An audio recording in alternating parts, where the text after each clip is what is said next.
Je vais prendre ta douleur.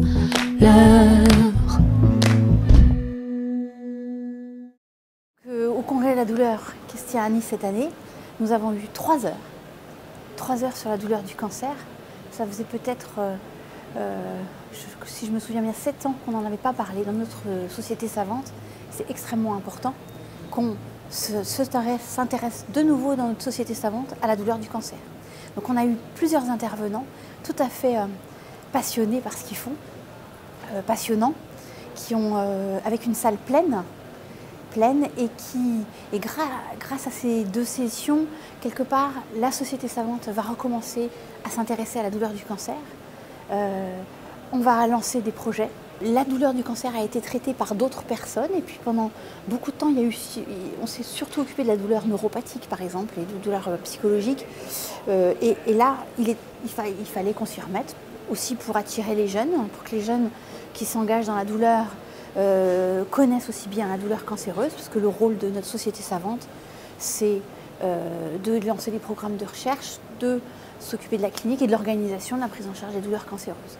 Donc c'était extrêmement riche comme session, avec beaucoup d'intervenants enthousiastes et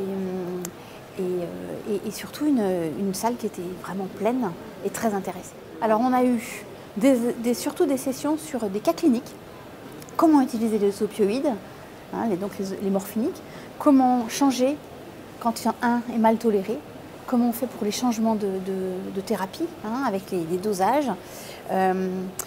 On a fait intervenir un radiologue qui nous a expliqué quel était son travail en douleur cancéreuse, toujours en lien avec les médecins de la douleur, avec les oncologues. On a eu ensuite une intervention sur toutes les thérapies intratécales. Donc on va mettre les médicaments directement dans le liquide céphalorachidien.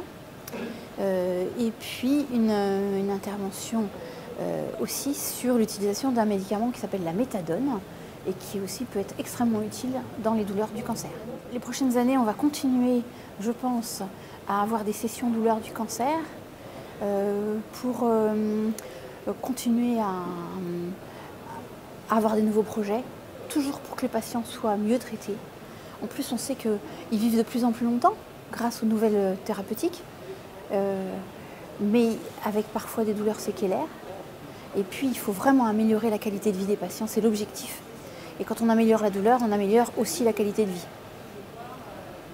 Donc c'est toujours plein de projets et avec des gens qui sont motivés.